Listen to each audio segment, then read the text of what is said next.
We'll give that clap offering to God.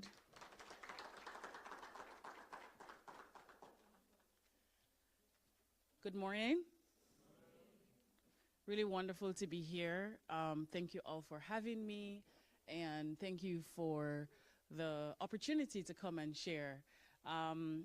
This is a topic that I do not speak about enough because I am always mindful because the strategies and the things that has helped me to be successful by God's grace are not necessarily things that I can speak of freely around people who do not understand the ways of God or who don't understand God math. So I think I'm in the right crowd, and I think you guys might get it. Are you open to that? Okay, good. So as was shared, my name is Love Odi Kumuyi. For those of you who might wish, I go by Love, I go by Auntie Love, call me what you may. But I am incredibly happy to be here. And I know that there is going to be some form, thank you very much, where is she, Jordan, for that interactive activity. I don't know if you all have had a chance to do the grouping. I know that there is a grouping, your clusters. Yeah? Not yet? People are still coming in? Okay, so just because I'm going somewhere, are you seated by your clusters or no? Yeah, so just shake it up. You can shift by your cluster, and I know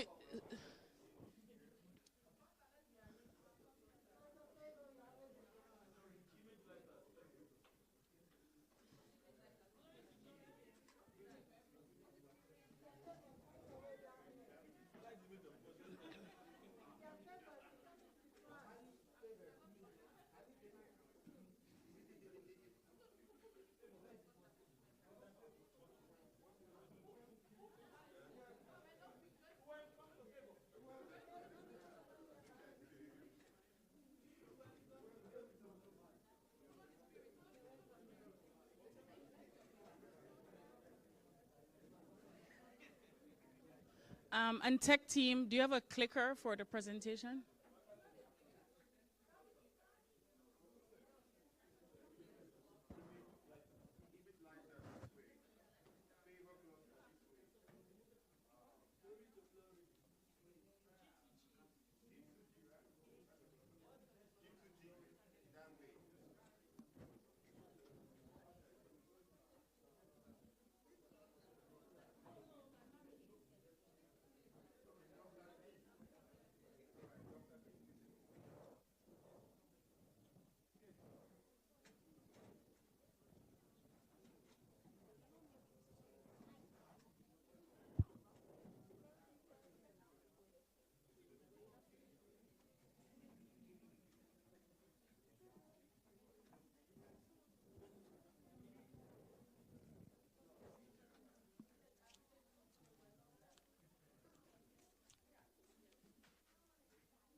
All right, so maybe we can settle in within another 30 seconds. And then I'll give you my instructions for.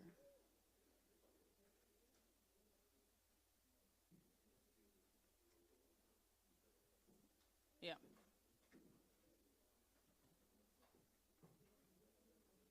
You're going to have some more time to speak later on.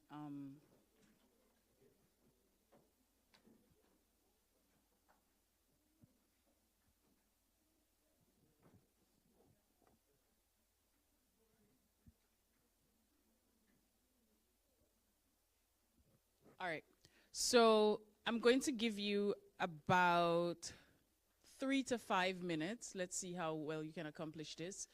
At the end of my presentation, you're going to have some time to do what I know was on the agenda as a type of Shark Tank activity. Does everybody know Shark Tank? Lion's Den? Or is it, no? So for those who don't know, there are several famous television shows where people take an idea and they stand in front of some investors just like you, and they have to present and they have to impress you so well that you will decide to take out your money and invest in their business idea. They have to make that presentation very, very quickly. They have to be succinct, they have to be clear, they have to demonstrate impact and profitability. So I will be sharing with you several frameworks for you to think about business, but I don't want you all to keep it purely hypothetical. You all won't be coming up with an idea, but I want you to think with your cluster, just have a brief conversation. And this may require some vulnerability. I don't know how well you all know each other, but even when people know each other, my experience is that people don't like to talk about business or their money ideas out loud.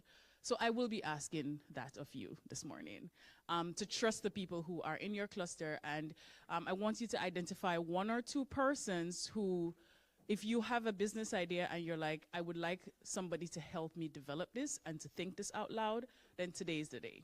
All right? So if it's something that you've been entertaining, if something that some person has said you may be good at or you want to think about, I want you within your cluster to think of just one or two persons. And then at the end of the presentation, you all can decide if you want to just choose one of those, and then you will use that person's activity to continue on for the rest of the day. Any questions? Was that clear enough? Okay. So let's just start on that. So just reach across, huddle together. If you have been sitting with that idea, you're like, today's the day, go for it. Don't be shy with taking up space. And when we get to the activity section, we'll split it up. All right?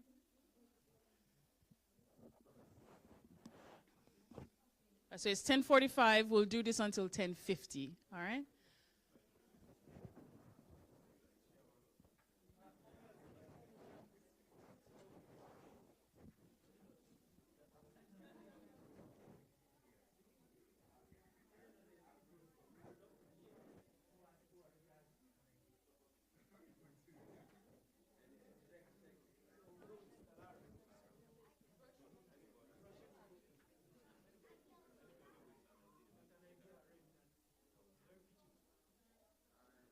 Oh, it doesn't have to be pitchable. It can be raw.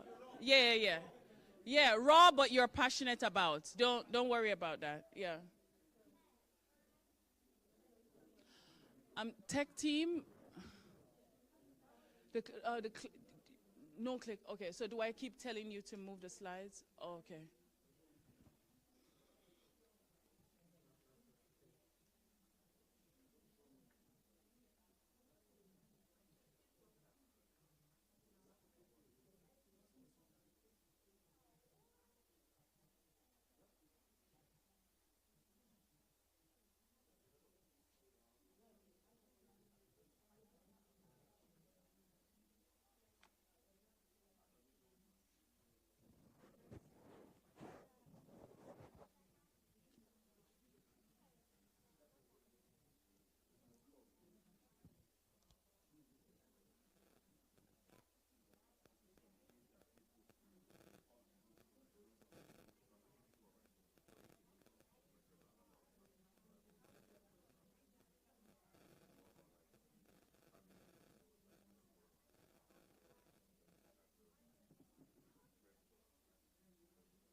All right, so you just have about a minute left.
All right, so you're going to wrap up now and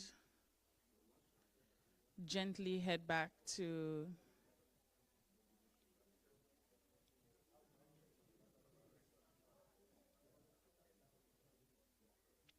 you'll have way more time to speak. So I'll just invite your attention back this side.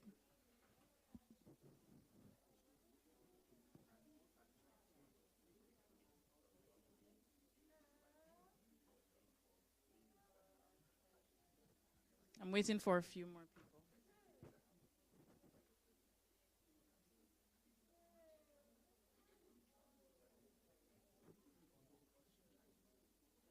All right, everyone.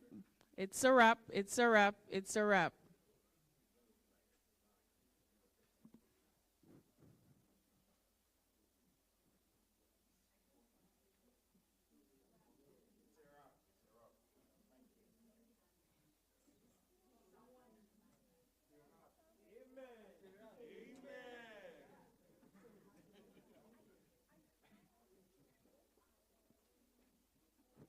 I was once leading a group of women in Uganda to think about how they're going to negotiate and prepare for some negotiations in Geneva. And they said, you know, I can't speak briefly. And I said, well, when you go to the UN, they'll cut your mic.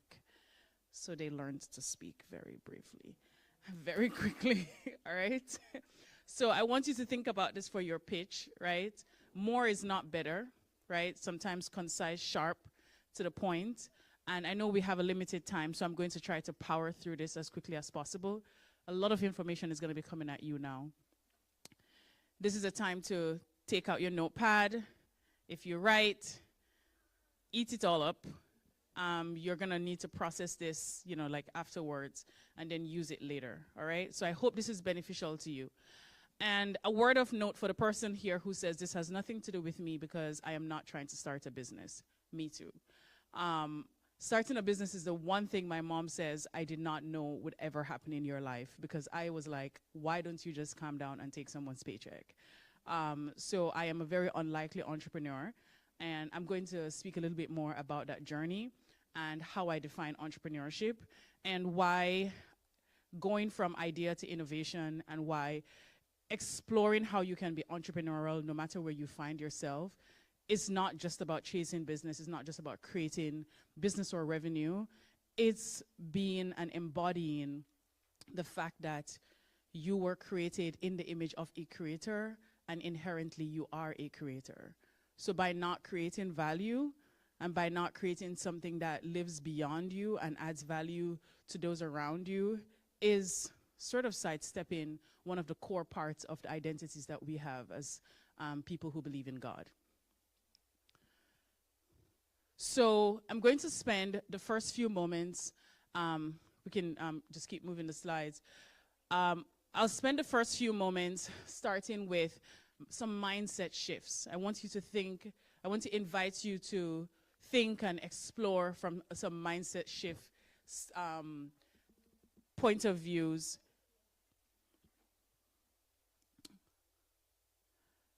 By beginning to think about your blueprint for stewardship.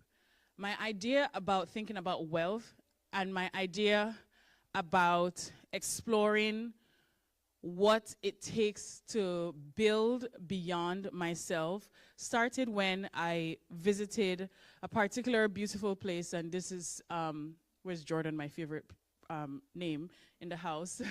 But this is the country of Jordan, where I spent some time a few years ago on a UN deployment.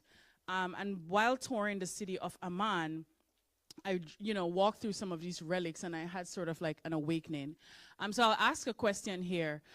In the Bible, when it says it's easier for a rich man to make it, a camel to go through the eye of a needle than a rich man to enter heaven. Anybody's familiar with that verse? Yeah, so the needle, is that a literal needle or a figurative needle? Okay, great. So I don't have to preach to this crowd. So I spent some time, and that was a few years ago, when I discovered that I may have been deceived by Children's Church by thinking that it would be like me literally entering into a needle. And I found out that the needle is this hole that they push the camels through for them to enter where they keep them, so that they can not escape and be stored. And it really is a principle about humility, because a lot of people grow up with the underlying core belief that they should not chase wealth, and they hear these dominant stories about the love of money, and they think about, oh, if I try to chase wealth or have a lot of money, then I may not make it into heaven. But the principle here is humility and stewarding what you have well, and recognizing that the more wealth that you have and the more that you build, it's not impossible, but it requires a lot of discipline. It requires a lot of stewardship. It requires a lot of humility and really guarding what you have, not just the thing that you've built, but in terms of your internal principles and those core purposes. Does that resonate with anyone? All right. So it's really important for you to think that, to understand that wealth building, and sometimes your relationship with money does not, you think, oh, like, I'm okay, I want to make money, until someone tells you, as I have had the privilege of, to quote me your price. Whatever you say I should pay you, I'm going to pay you. I need your services that badly. And you have to decide, am I going to write down $5,000 on this? Or do I say, let me be humble, only to find out that my competitor was going to charge $50,000 for it, and there was actually a budget for $150,000 for it? Right? And that's really when you begin to recognize that you have a needle eye problem. Because you're like, oh, I don't want to seem too big. I don't want to ask that. And really, it's about our relationship with how we value ourselves and how we value what we bring to the table, right? And not thinking that I need to make myself small or invisible before I can be accepted.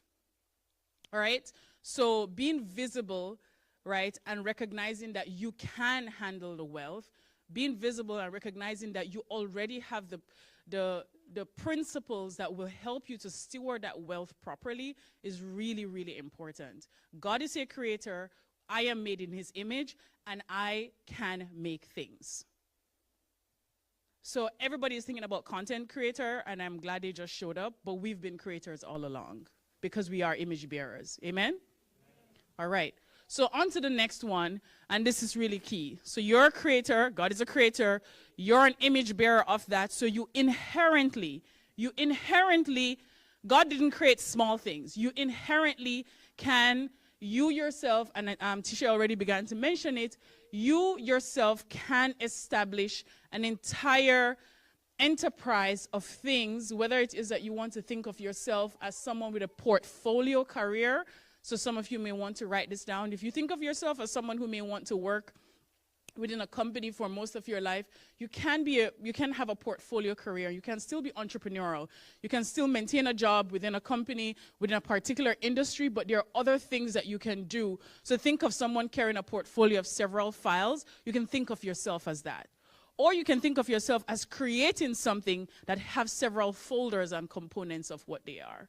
Right? So whether it is that you're building an ecosystem within yourself, or you're building an ecosystem of products and services external to yourself, you can still create.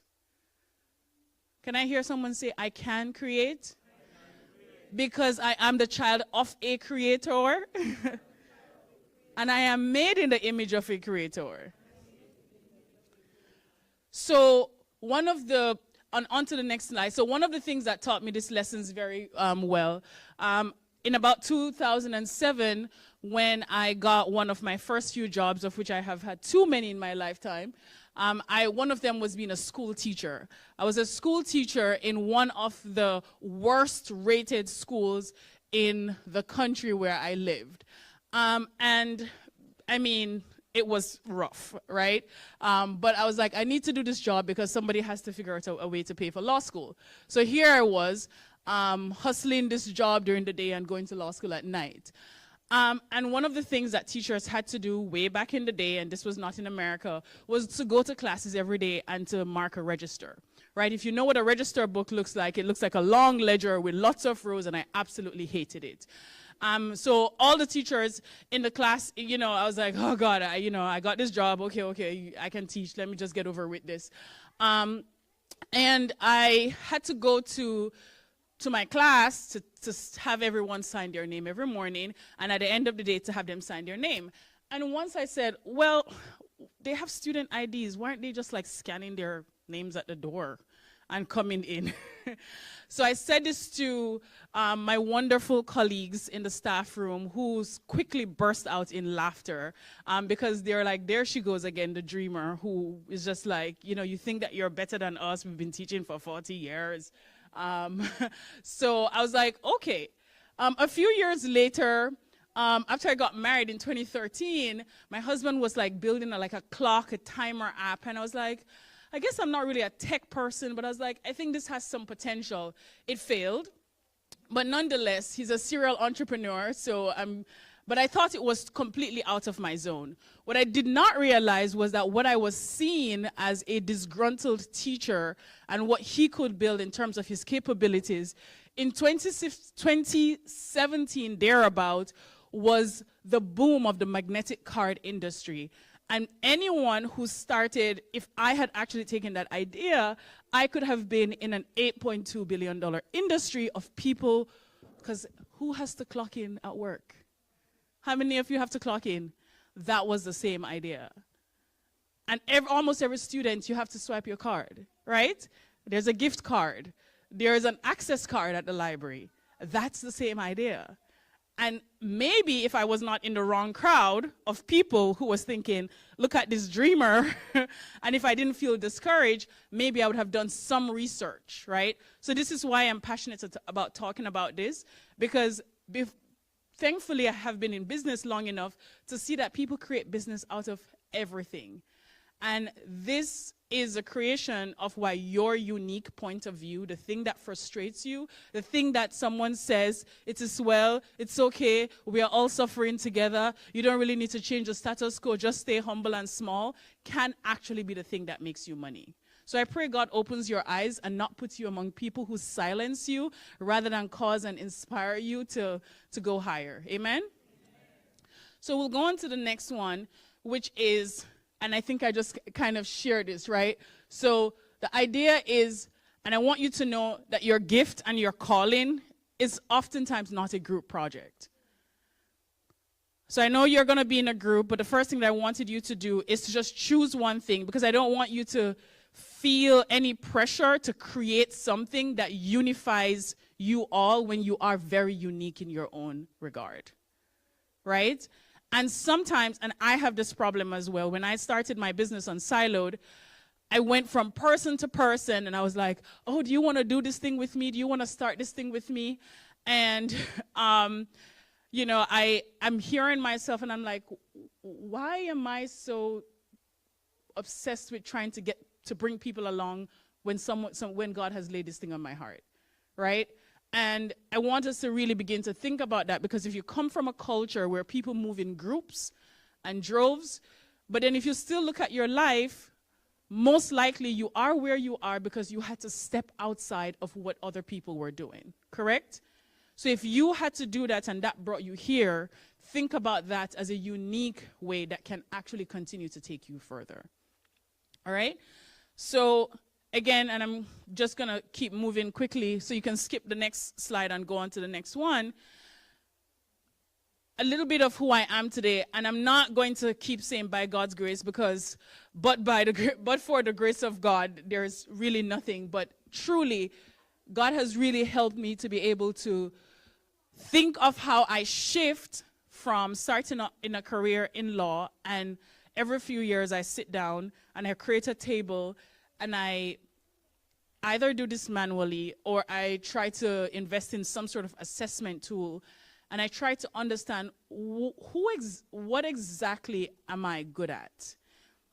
Not just from my point of view, but using the sounding board of what other people are giving me feedback on, but I'm also looking at what my gaps are. And after I shifted out of my career in law, I resigned my job in a law firm in August of 2015 and enrolled in a master's program at New York University. And I said, well, I'm in New York right now. I've had several near misses of getting opportunities at the UN. I want to go work there. And they're like, well, you can start a master's, but you generally have to have 1 year into your master's before you can start applying in these places. And I started my master's in September. I started my UN job in October. So I said, okay, so you beat the odds, right? So I will shoot my shot, right? So your ability to leap really is, there are some limitations, but you really have to push yourself beyond what other people may perceive. Because what they did not know was that I had an existing career that I could leverage to make a leap that most students could not. So sometimes when people are speaking to you and telling you what's not possible, most likely they are projecting themselves of what's not possible. So sometimes you just have to block that, and that's why you knowing yourself and your value is really, really critical, right? And then shortly after my career, and I did several stints in Jordan, in Kenya, and Cornell University then created a position, a brand new dean position, when a lot of universities were in crisis during the first round of this repeating presidency, and said we are in internal crisis. And as much as my training was on national crisis and conflicts, they said we need to build a system internally for when things go wrong, right? So as we are at a university today, there's someone who is holding a phone right now, a very red phone, and if something goes wrong, if there's some sort of crisis, which doesn't sound like it happened here, there is an entire team that gets deployed to address that. And we were that team, that crisis team. But not only just a crisis team, but when things began to interact with like crimes or discrimination, protests, and I totally had to go in and I built that system from scratch for the university. I'm giving you that example because that is an example of entrepreneurship, internal entrepreneurship. And the idea of entrepreneurship is about going from idea, understanding a problem, not just analyzing the problem, not just talking about what other people haven't fixed about the problem, but actually developing a solution and creating a pathway for that solution to come to life. And you can do that inside a role. And from doing that inside a role, and once I built that system and scaled it across that 20,000 person university, people were like, how about you come and do this training in our department because you're so good at this? And like, at first I didn't really get it. And they're like, yeah, I know you're building this, you're working with students and administration and the president's office, but we have all these issues, and based on how you speak, it sounds like you could do this too. And as I have been saying to some friends this weekend, all you just gotta say is, tell me more. You don't have to, you nod like a cow and you say, tell me more. And then you pull up Google and you go, so people think I can do this. What does that mean?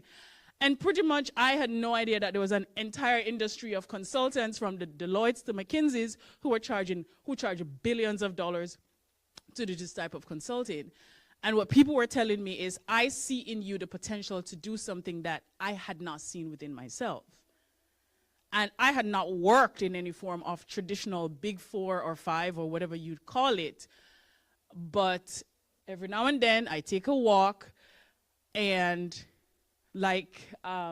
we see multiple places in the Bible where God says, take out a tablet and write. I have been driving and I would literally walk around with a notepad. I have too many notepads. But I know you all sometimes do your digital tablets and all of that. but nothing beats a good old Ecclesiastics writing. So I have been driving 100 miles an hour, and the Holy Spirit just downloads a whole, this is what you're going to do. And it all just comes really, really clear. So, and that's literally how I built my business. No one taught me anything about big consulting. It was internal entrepreneurship, people seeing the potential, me listening to that feedback, and the Holy Spirit just affirming that and says, run. So when you get that vision, write it down. Make it plain. And every time you look at it, if you realize that it keeps you up at night, you got to run. And sometimes you walk a little bit, you run, but when it's so clear to you, God will send you helpers. He will send helpers to build your wall. He will send you strangers. So for those of you who hold your head down, I hope none of you are in here, please be nice to people because people will find you, right? And that gift will make room for you. And that's really the shift from being an internal entrepreneur, external entrepreneur. And I have opportunities where I have had, and I'll give you a very specific one when I say this is God opening doors. When I started building my business, my son was 6 months old. And I thought that, I was like, oh my goodness, I think I need to build this business. But like, I'm not even sure where to start.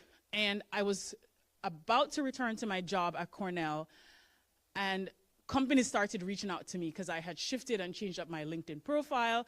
And a company flew me all the way to California. I sat down with the CEO. We were having a good time. I went back to New York. I was waiting for the offer to come in December 15 so that I could resign my job by December 16.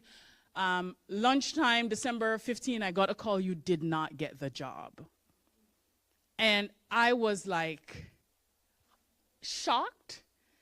But for that moment, I had this minute of clarity, and I realized that I was so clear. And I just said, the prayer that I always pray is like, God, I thank you for every door you open and every one you close. And by January 15, the company was built. I had no idea, but all the ideas just came really, really clearly. And by March 15, COVID hit.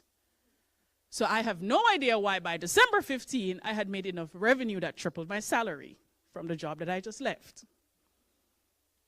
So take the leap. But do the math, write the vision, find the helpers. I can't go into all the details of this. I'm trying to shortcut the story so that you all can see that it's possible. You can build within. You can also build outside. All right? So let's shift a little bit forward, because sometimes people begin to, so on to the next slide. Sometimes people begin to say, well, what does this mean? These are just some anchoring principles. You may have many passions, and sometimes people have a hard time choosing what business they should be in. The business that I thought that I was building was a conflict and mediating consulting firm. It hasn't actually been that, because I have continued to learn that there's a different type of relationship that people have to have. And I do get those clients, but I do get them not at the beginning of when I meet a client, but much later on. So you understanding your market is really important, but not all your passion will directly translate to profit. And I highly recommend that you retain some of your passions, especially the things that are spiritual gifts, as things that may enable the things that make you profit, but also maybe just the things that you gift other people, right? Because one of the challenges is that sometimes, and I'll get to that, not all parts of your profitable business will be your passion, right? Sometimes some people call this the donkey work. Thank God for automation, because that has erased a lot of things that people don't like to do. But sometimes the journey between, I'm so excited that I want to build this thing, and being up at 3 o'clock building the thing and hiring and firing people and sweating about taking people's money and realizing that you may be 80% effective in delivery can be quite nerve-wracking, right? But God will give you the grace in Jesus' name. But ultimately, your purpose anchors you to integrity. It doesn't quantify your profits. I'm going to just show you 3 companies very quickly. There's a company called Ezekiel Bread. Anybody familiar with that? So there's a company that has made a business by looking at the book of Ezekiel and looking at all the seeds and the grains that God spoke to the children of Israel about, and has built $1 billion probably business on Ezekiel 27. Is it 27:12? The bread. They're sold in Whole Foods and all the premium supermarkets. Ezekiel bread is like $12 to $15, and people are buying. Okay? So just giving you an example, right? They're not necessarily evangelizing in the way they do, but somebody read the Bible close enough, and apparently that bread just prevents against all the inflammations, the gluten, all the things, all the form of allergens that people have. Once you eat Ezekiel bread, you actually don't have to worry about all the things that people say, oh, I have this allergy, or I have, gluten-free, all of those things. They figure that out. So that's someone's ability to look closely at an issue. They use their biblical lens, but they create something for the mass commercial market. Does that make sense? Does that open someone's eyes here? Okay. Ritual. I don't know this name is going to work very well. But Ritual is a company that values transparency. So all their vitamins are made in a translucent capsule. And that came being inspired by the fact that they believe that people should have access to knowing what is in the things that they ingest. And they've built a multi-million-dollar company, a woman doing vitamins about transparency, because you should know what is. So do you see how her values there are important? Anthropic, that's the A there. Some of you may know this. I'm kind of liking Anthropic, I have a little crush on them right now, right? Because guess what? They're like, we don't want your government contract because we believe in integrity. So when you anchor your values, so this is sort of taking that value-centric approach. Someone in leadership or someone who created Anthropic actually created, when they were creating the company, they created something related with something called a moral compass, which means that when they're going to make hard decisions, they know that it comes down to their values and not just the money. So they walked away from that government $1 trillion contract because of what it meant to them. So when you're building, and people like to think of their lives in silos, and they're like, I do this, I don't do this, then I go to church. Think of the fact that a cross-section of your life can actually create a unique product that somebody else cannot see. So if you come from a village that they had to carry water in a particular way, and then you saw people who grew old with a certain type of neck pain, and then you realize what they did in old age, and then you realize that now you can make an ergonomic neck brace for people who have to sit down at their desk all day, that's because you bring that unique point of view. All right? So anchor yourself and don't look externally. And I like to brag, when I was pregnant and I was ordering Rituals, I refreshed my computer one day and I looked in my inbox and Ritual had reached out to me and they became my client. I thought it was a glitch, but so ultimately, and on to the next slide, I know I'm beyond time, so I'm going to try to race through, is you want to identify a spot where an opportunity, where there's a market that's underserving someone. Underserving doesn't mean that they're disadvantaged, but people are looking to see, does my vitamin have this? Do I have gluten? You identify that.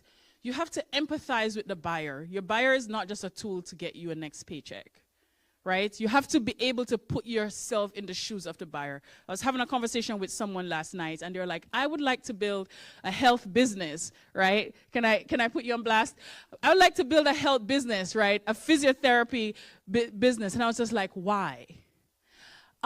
Because that's a good business, and I think it's easy for me to do. Why?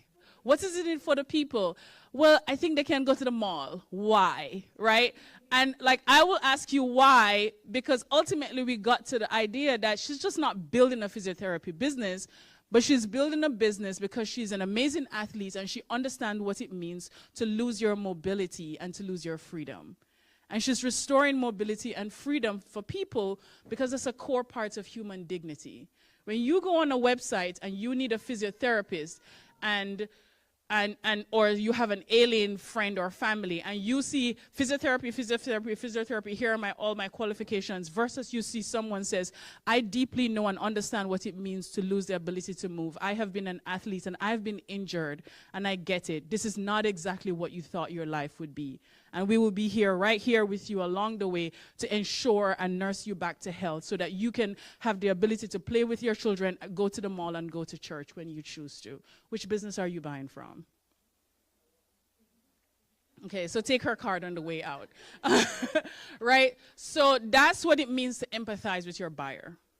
A lot of times when we think about purpose, I want you to remember, purpose, we like to think of my gift, my. Purpose is never internal facing. Purpose is a gift that God gives you to be able to serve people. Most times it won't serve you.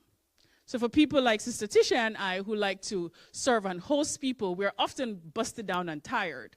And people forget to serve us because we're always so busy taking care of people. But we get ultimate joy from doing that. And if we were counting on people to take care of us, it probably would never happen. But then we will continue to do it the next day, right? Because your purpose is always external facing. And sometimes, and this is a challenge with putting a price tag on your purpose, is when you try to scale that and you recognize that people are doing it for money. And I believe in people getting their paycheck, big paychecks. When I can pay my team big, I pay them big. When a client books big, I bump up everyone's pay, right? But people who have a very transactional relationship with a business that you have built for purpose is not always going to be aligned. So that can create a point of friction, all right?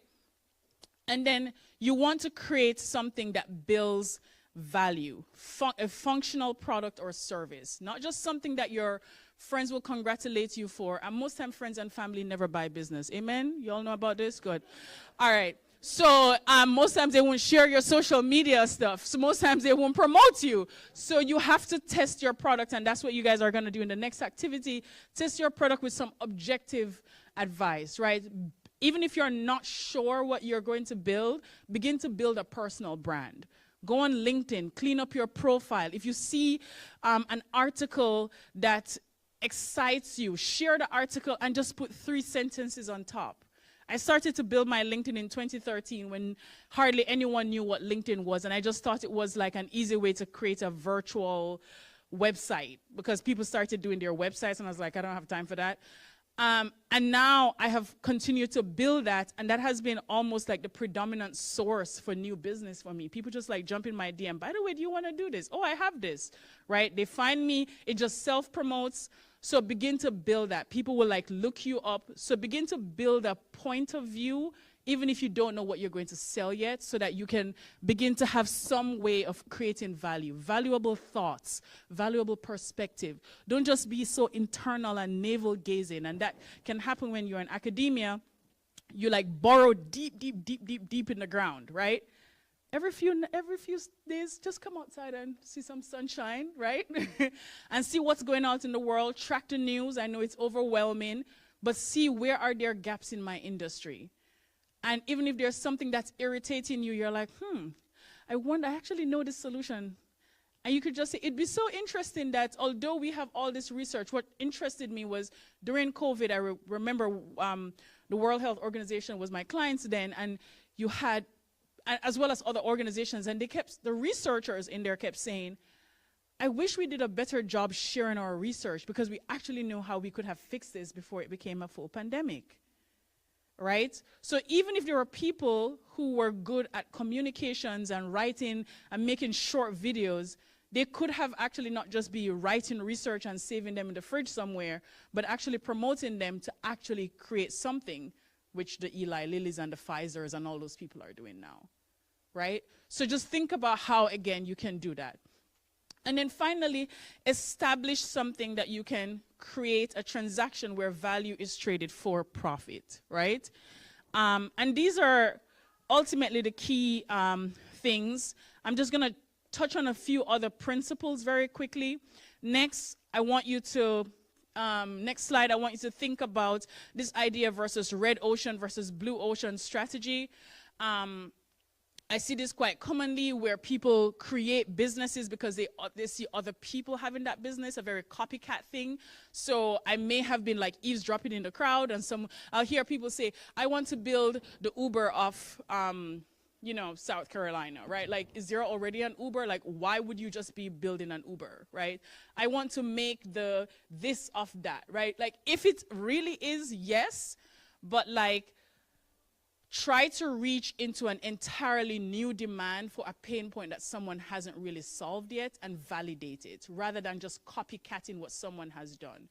Or if you're inspired by what someone has done, have a very unique gap that you're closing that they have not closed, right? But learn from their lessons and don't just copy. I'm just going to, next slide again. Your purpose is your anchor, not purely your revenue stream. I think I've touched on this. Because yes, one of the most compelling verses, what does it profit a man to gain the world and lose your soul? But when you quantify your purpose by profit, you then begin to struggle a little bit, right? So you want to use that purpose to anchor you, not always be the measure by which you make profit. But ultimately, I want you all to remember, you are the niche and you're not the business. People are saying, oh, what niche are you in?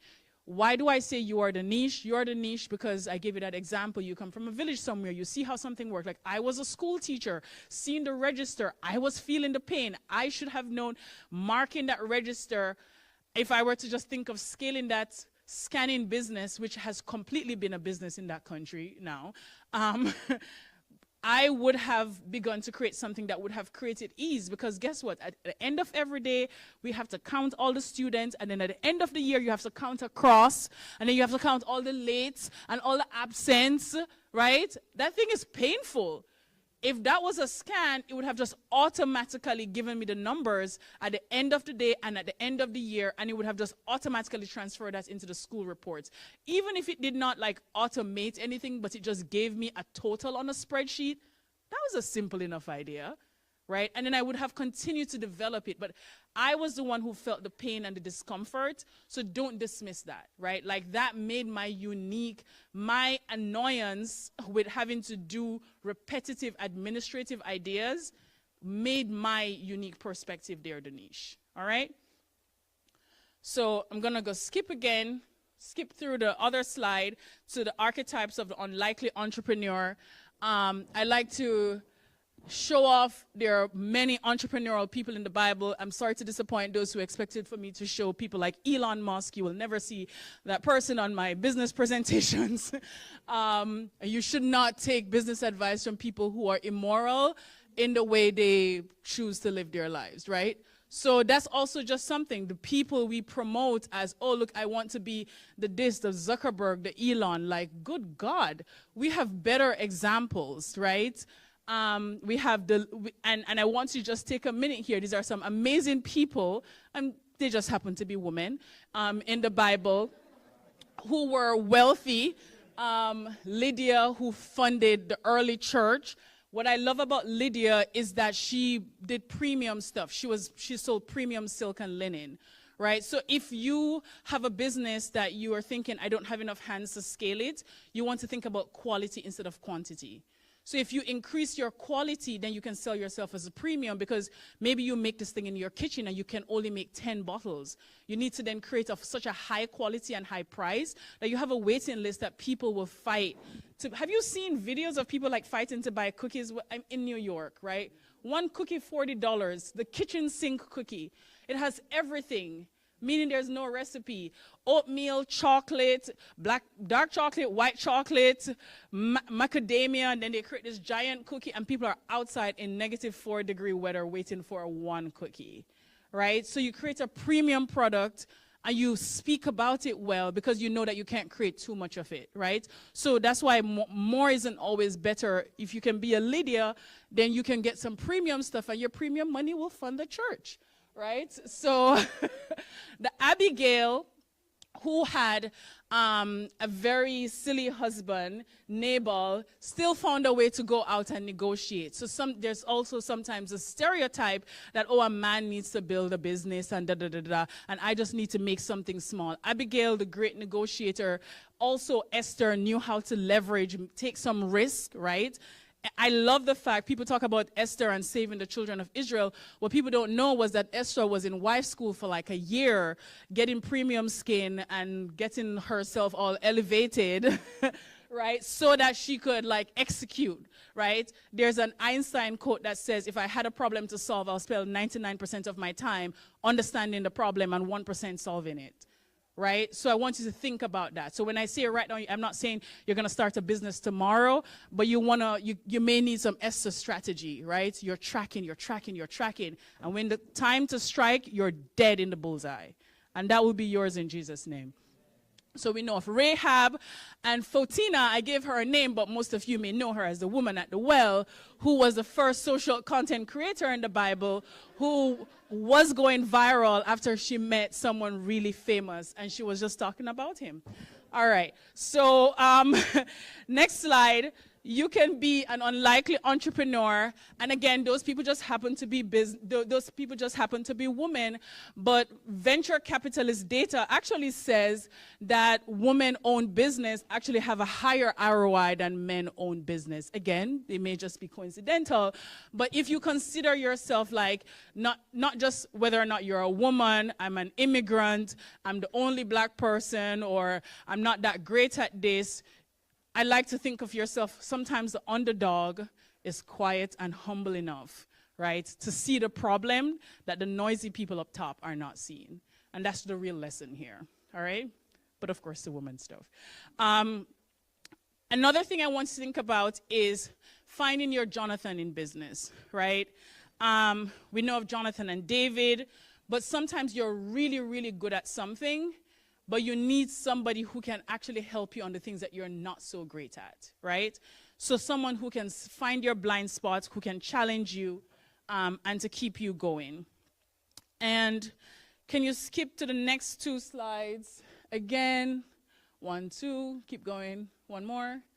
Ultimately, this is where I am going. For you to locate your domain of innovation, and this is what you all are going to work on, I want you to identify your gifts and talents, what comes naturally and exceptionally well to you, the pain points that you see, your frustrations, and also the unique lens that you bring. When you hold all those things together and you understand the market, you can identify a problem, and then you can create a solution, then you can create an uncontested blue ocean of possibilities. I could go on and on and on, but I'm going to stop here. And because I know I'm a little bit over time, and this was quite a mouthful because I really struggled. And thank you all for those who have met before coming here, who provided me some feedback to understand where you all are, because this is the ideation and creation stage of a business. And once you create a business, in the first 3 years, your business will have made some revenue, have gotten some traction, and you'll have different type of problems, right? You'll now have to prune, to hire people, to create systems, to scale. Then you scale, and then you have to decide, okay, I got to fire some clients, like I was telling someone to do yesterday, right? I have to scale, I have to create systems, I have to shape, right? But you have to figure out the right advice for you.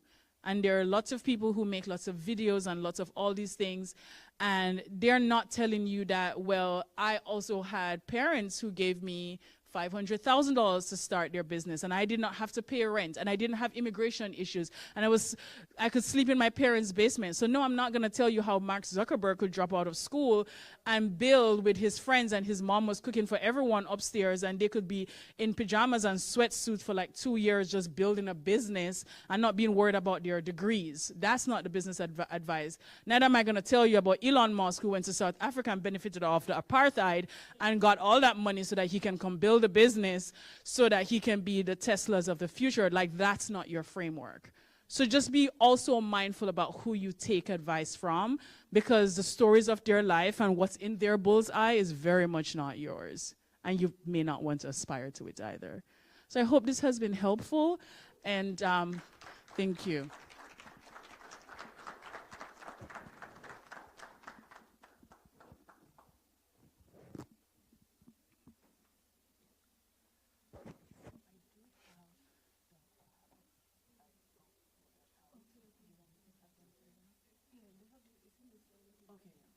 All right, so now we're going. Oh, you have a mentee? Okay, go for it. Okay, so before I hand over back to our speaker, let's just give her another round of applause. Thank you so much. So I know we might have a lot of questions that we might want to ask our speaker based on, the presentation, or maybe you just had questions in general. So we have a QR code which will take you to the Menti platform that you can just type your question there. We'll have a question and answer session after the Kingdom Shark Tank activity. So I'll just give you guys a few more seconds to scan the code. You can ask questions about the presentation, about business ideas, anything that you want to ask our presenter today.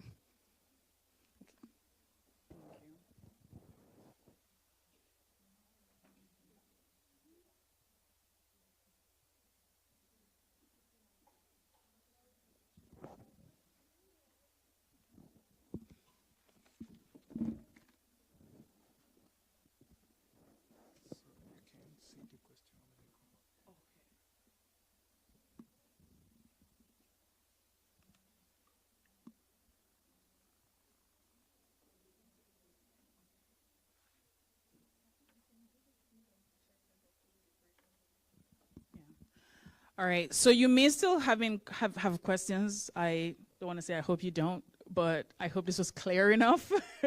But keep the questions coming, and you can always look me up also on LinkedIn. People DM me all the time. I try to respond.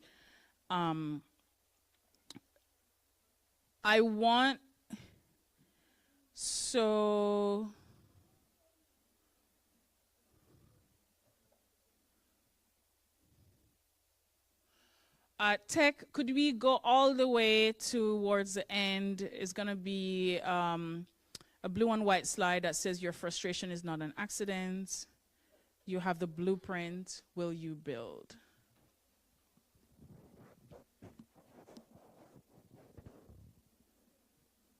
Ideation lab prep. Thank you. All right. So I'll keep an eye on the questions, and even if you send them a little bit later, that's great, because I get to power down my brain and process that a little bit. So you're going to go back into your group for this Shark Tank, and it's interesting that you all are calling it Shark Tank. But in the spirit of innovation, I was like, well, everyone knows a Shark Tank. Maybe it should have been the Lion's Den, or, Paul's Prison. But again, when you're innovating, like, branding is also important, right? Like, you're like, what's my own twist on this? Like, if I were to create a Christian innovation group thing, I'll probably think of the Lions Den, or I don't know, was there a name of the fire that the Hebrew boys were in?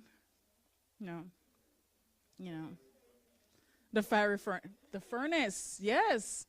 The business furnace. Something like that, right? So you always want to put like your own flavor on something, right? But let's go with Shark Tank. So the instructions here, and I'm going to twist this up just a little bit, and I'll tell you why. When you all go back to the group that you've had, I want you all to be mindful. So hopefully you've chosen someone with a clear idea, and that person should have a definition of success. I didn't talk about definition of success, so I'll do a tiny plug here. I want you all to think, business or not, what is your idea of success? Right now, you may be thinking, I just want to get this degree out. But I want you to think of success more broadly as what's the life that I want to live at each milestone that's meaningful for me, right? So I recognized a little bit later in life that my idea of success was freedom. I value my freedom a lot. I value my ability to speak freely and to make choices. And I recognize that when I'm in situations where I don't have that, I'm not my best self. And that was something hard to do when you grow up around a lot of rules. But then I recognized that as I built my business, it became a platform for me to express my thoughts and have the ability, the income to choose that I do not take meetings before 10 a.m. in the morning.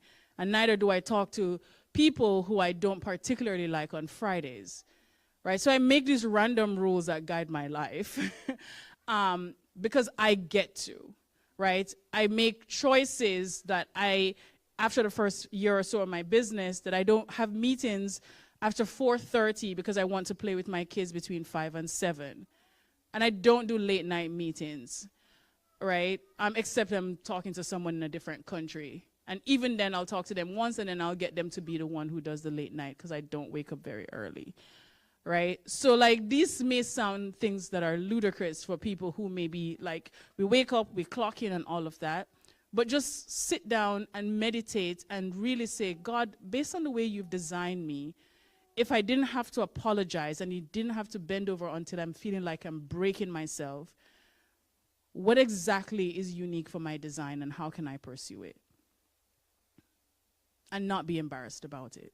That's my idea of success, right? So just allow yourself to go back there and think of if you had removed all the hustle, if you had removed all the hurdles, and if you were to live free in love and grace and liberty as you have been granted, what would that life be? And then you start designing for it. All right? So you're going to go into groups, and you're going to focus on the one person who is like, based on this presentation, I got it. I have a good idea. And you are going to split. So the person who has the idea, take somebody else along with you, right, who you think kind of gets you and can help you develop that idea. The rest of you in the group are going to split into 2 camps. The first camp is going to be the Jonathans, the Mordecai's, the Priscillas and Aquilas, right? Those people who are coaching and guiding someone great. And your job is to just ask them questions. Have you considered this? Have you thought of this part? So they have the idea. You're not really like pushing them or trying to change their mind. You're trying to get them to consider things. Allow them to speak freely about the idea. And then you just write down some questions and, have you considered this? What about that part? Right? But don't push it too much, right? You have to be patient. The other camp, you're going to be the Gideons, right? You're going to be that Miriam who's just sitting there waiting, like, oh, do you need a maid, right? A helper. You need someone to take care. You're going to be a Mary and Martha, right? Helping people. So you can give them some suggestions. You can say, well, if I were to buy this product, this is what I would want in the product. Give them some feedback. Be generous with the feedback. And I want you all to experience these 3 perspectives, because when you're building a business, those are things that helps you to be successful. You don't build a business inside your head only. You actually have to go to people to coach you and challenge you, as I've had to do, and I'm hoping here this supports you all to be challenged. But you also have to take the business to other people to be like, well, if I were to buy from a business, or when I have tried to buy from a similar business, this is the problem that I had, and if you had fixed this part, I would actually buy from you. So be generous with that feedback to them. Can you all do that? All right, so off you go. It's 11:42. Jordan, could you keep me honest and give me the time that they have? Logistics. All right, so 10 minutes to discuss. So we'll wrap it around 10:52, and then prepare to present it. All right? Prepare to present.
All right. So we are over the allotted time, but I'll just give you 2 minutes to wrap up your thoughts so that I want just one moment, 2 minutes to wrap up your thoughts, but I want you also, whoever is going to come up here and do their pitch, to just sharpen what that pitch is, right? For most presentations, people have to deliver what you have saying with precision, right? So just you are the niche, you have to believe in what you're saying, but you also have to present something quite compelling, right? So if you have to take a moment to silence your mind and write down something that you are going to deliver a sharp, compelling presentation to other people who have not heard it, then that would be very meaningful for you.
All right, are we ready? Wonderful.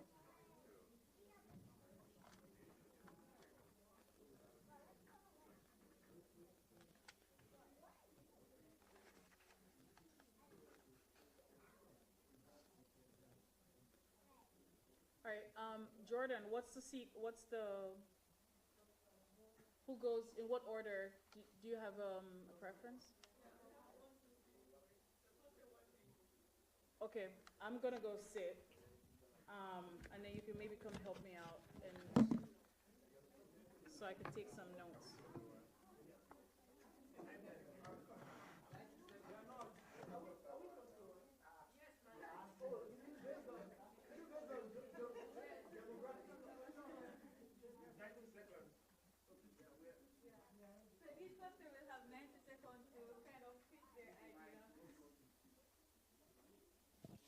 Praise God. All right, cluster one, Yeah, so before we start, so each cluster will have 90 seconds to present their pitch to or present.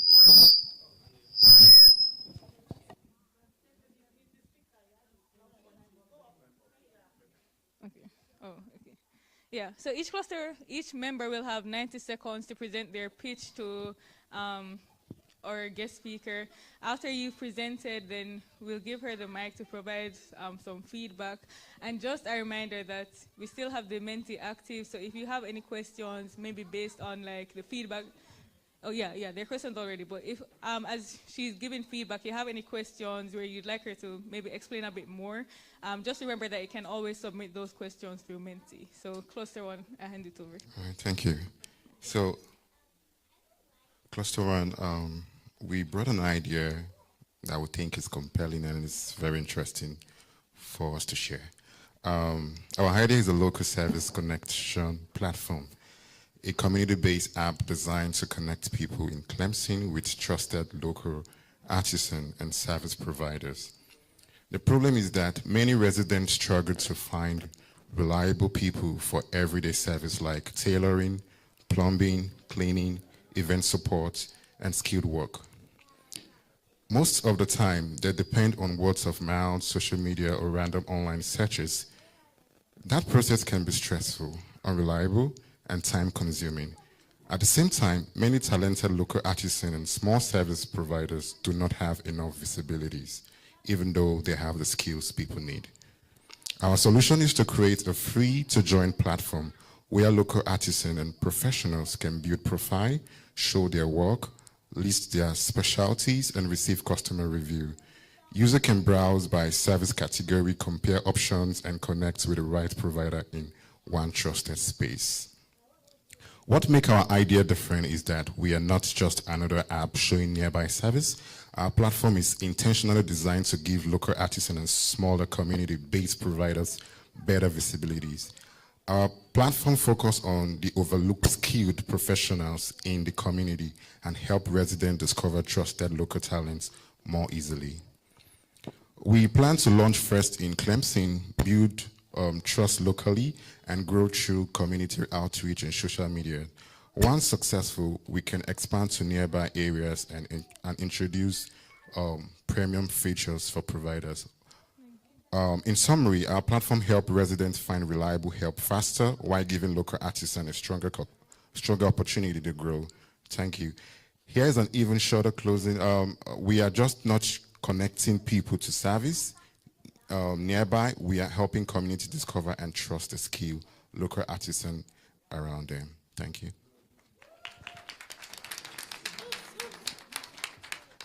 Okay, thank you, Cluster 1. Cluster 2. Oh, sorry. Just a few quick questions. Okay. Who are your competitors? My competitors, there's already an existing application for this. Okay, but however, I checked some of the things. Most of the applications are not user-friendly. So for the user interface, it's kind of like very hard to navigate. And I saw that there's a problem there where people that are not that computer tech or savvy, they can actually have that issue navigating those. So we can actually link these to platforms like Facebook, like Instagram, and they can just use those platforms to be able to get to the real platform. Okay, so yes. Ease of use. Yes. Why is this business important to you? It is important because I find it as a pain point where people, even around Clemson community, okay, to me, yeah, I'm trying to connect to When me. was the time that this problem became apparent to you? Yes, one time we were trying to, I stayed in Clemson apartment here, and we have an issue with one of our dryers, and it's a pain. We needed to start reaching out to the building agencies and stuff, and they were like, okay, we are trying to get people, we are coming. The guy will call us like, sorry, I have another job somewhere, and it's just not efficient enough, and we needed to wait for like weeks before it came around. So you are the niche. You are the niche. I need to hear your story. You see how that's a dryer? Yeah. You're not having a dryer for how many weeks? Yeah. You know, right? So always remember like the business. Awesome. Thank you.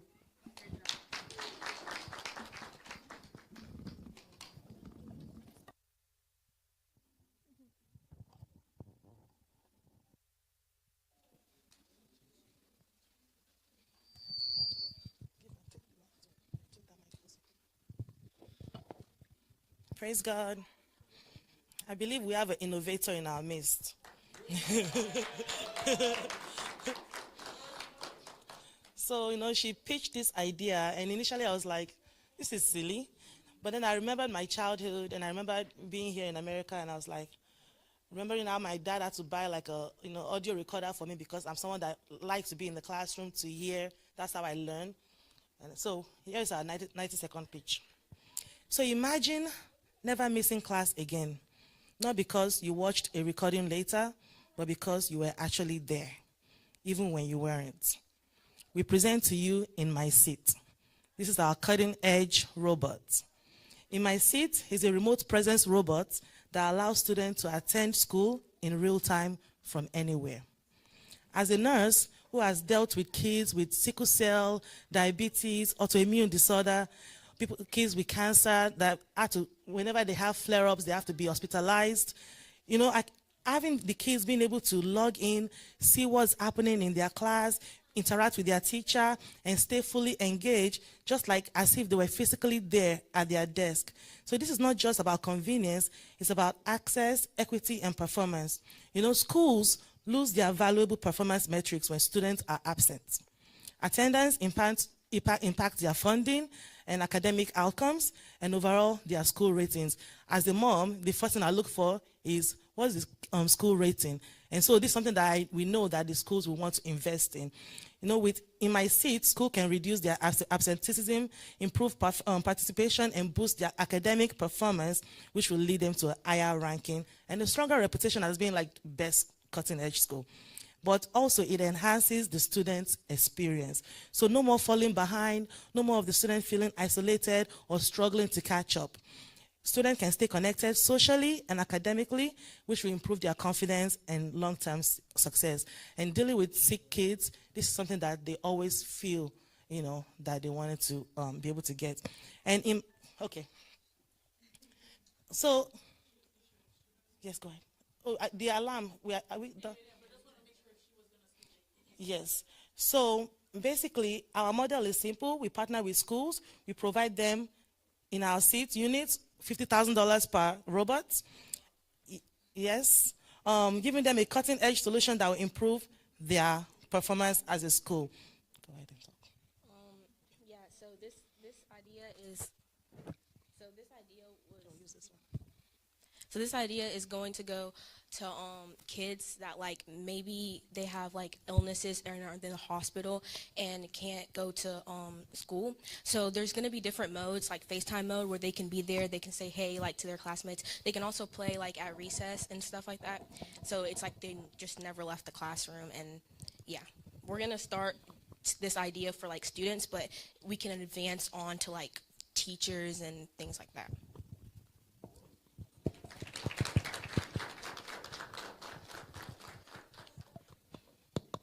Can I invest?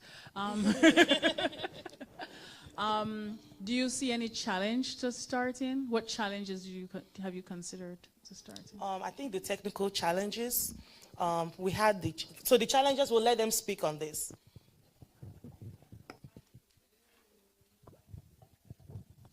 We've actually considered a lot of challenges. First of all is the privacy issues. So which, of course, these days, people don't want you to send recorded videos of people's faces and everything. But I think our model will actually beat this privacy challenge because we are not going to be sending videos, but it's going to be an interactive platform. Of course, where the person in charge is now getting direct video instead of recorded video. Secondly, is the aspect of maintenance of the software.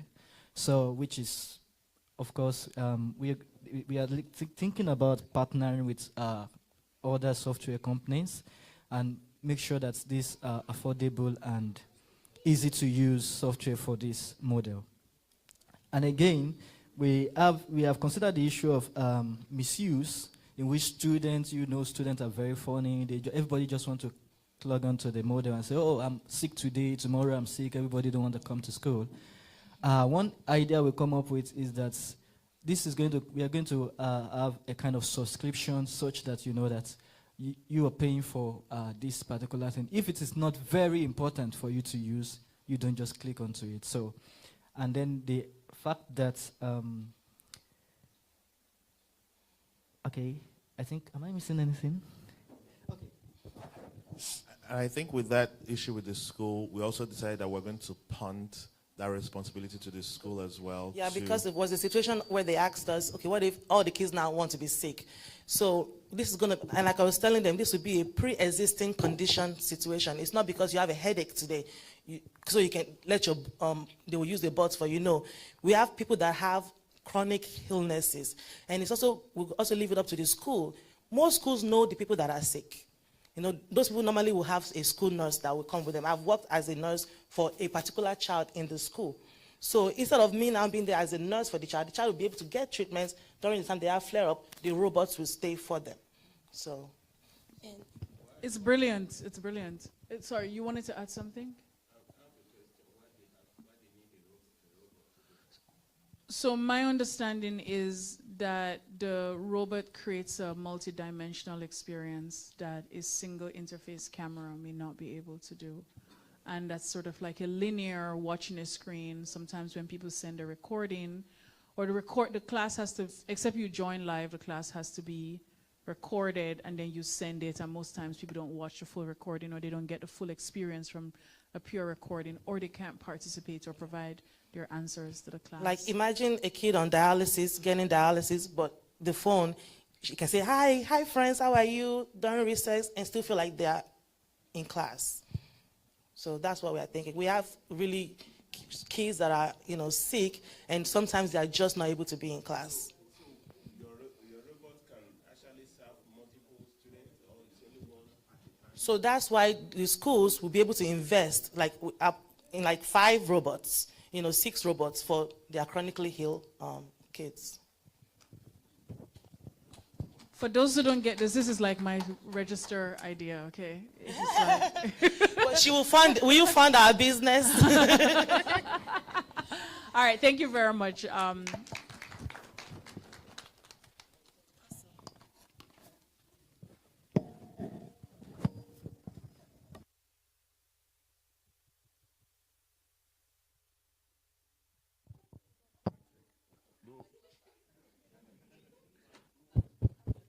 Okay, good morning, everybody. First of all, before I get into my, run through my little notes, I want to ask you guys a question. How many of you guys here like you like your African soups? You like your egusi? You like your okay? Thank you. Okay, that's calm. Don't you find it frustrating? Like, how many of you have been all the way to Atlanta, to Greenville, to go get your, bro? Do you like that ride? Like, what do you mean? I want to get the Louis beans and I have to drive like 2 hours all the way to Atlanta just to go buy my beans, or I have to go to Greenville and then the prices are inflated because the scale is really small. Does it get you frustrated sometimes? Let's be honest. Okay, so Cluster 3 presents to you Ojafly. We are building a niche e-commerce platform focused on solving a clear market inefficiency, fragmented and unreliable access to authentic African products for those of us in the diaspora. Now, the pain point is straightforward. We are here. We want a taste of home every now and then. When you go into McAllister and you see the mac and cheese, I'm not dissing mac and cheese, and you see all those other things, and you just want the taste of home. But then when you know that, okay, I cannot just quickly go into the random Mabuki store or go into this other place just to get those products, to get my egusi seeds or to get my stockfish, I have to go all the way to Atlanta, and then you're frustrated, and then you just go back home and cook your ramen noodles and do your assignments. So our point of view is that it's not a demand problem, it's a distribution problem and also a trust problem. I was talking to one of my friends and we're talking about how even most times we always like going into the store because we don't want to shop online, because Konga has frustrated us in the past where we tried to shop online. I'm sorry for mentioning a product, but we tried to shop online and then you come and then the package is damaged and you're trying to return the package and then it's one issue with the other. Or sometimes when you order food and the dispatch rider is hungry and it takes one meat out of your food. So we have a trust problem, right? We do not trust the system. We do not trust that things can come online. But yeah, we're in a country where that is solved. The efficiency is solved. Like, even if you have a damaged product, you can return it effectively. And our proximity to the problem is actually what makes these products, very unique to us, because like I said, we always want a taste of home, we always want a touch of home. So why can we not just connect vendors that are willing to upload these products to the platform and then charge them a service fee and then take the products to the consumer. So that way we don't even need to worry about warehousing. We don't even need to worry about warehousing and also like how to network the different vendors. All we need to worry about is how we're getting the products from the vendors to the final consumers while charging them a fee. And this is more than commerce. It's for infrastructure, for cultural continuity, and economic empowerment. We're not just moving products, we're building a scalable ecosystem. Thank you.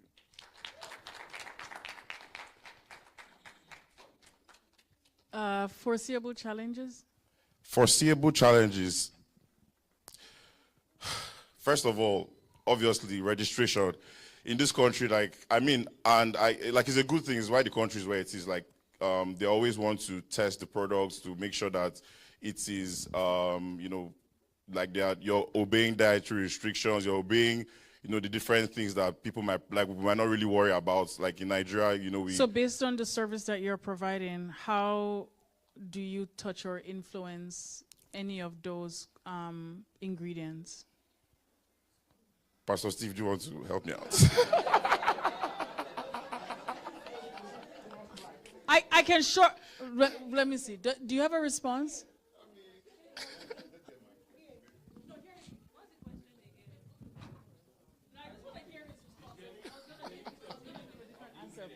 Let me see what. Yeah. Yeah, Owen, can you repeat, say the question again? Sorry. Based on the business model that you have, why are you challenged by interacting with the food ingredients? I mean, since we would just be like connecting vendors together, we should not have those issues about regulatory in the country because we're just connecting vendors. Don't create problems for yourself that you don't have. Okay. Thank you, sir. Thanks for coming in. Yeah. So you want to be clear with the type of business. I mean, and that was what I was going to pull back the question because it really was a non-question. So sometimes when you're building a business, you can get very caught up in busy work, or you can begin to foresee challenges that don't exist. Oh, this country has regulatory problems, so let me not go and touch food.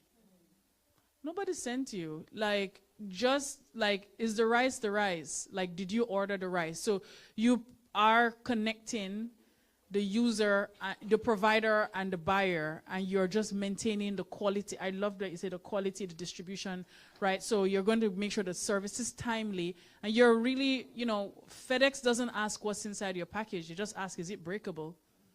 And like, how fast do you want it to get there? And they make sure that it's sealed, right? So that's, you want to make sure that you're narrowing that out. How do you think you can test this service before you're scaling it? Obviously starting within our Clemson community, because we have Nigerian students in Clemson, which is one of the greatest students orgs, by the way, in this campus. But yeah, we have a strong community. So obviously just trying it out with people here. I mean, for people that have cars, just testing it a little bit, by going, the extra mile to go get those goods, and then maybe getting people to book through the week so that when you go, you just get these things in bulk, compartmentalize it, and then when you come back, obviously distribute it to people. So I just wake up on Saturday morning and I see a box of my egusi, my beans, my rice, and all that kind of stuff, just well packaged. And then, you've already paid for it before the package comes. So yeah. Brilliant.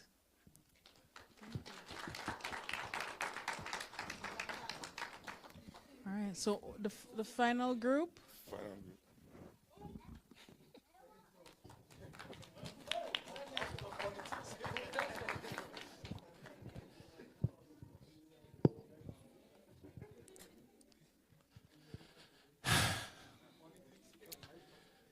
In this world where people are taking 3-4 jobs, and work long hours into the night, and work the night through the morning, what happens to the kids?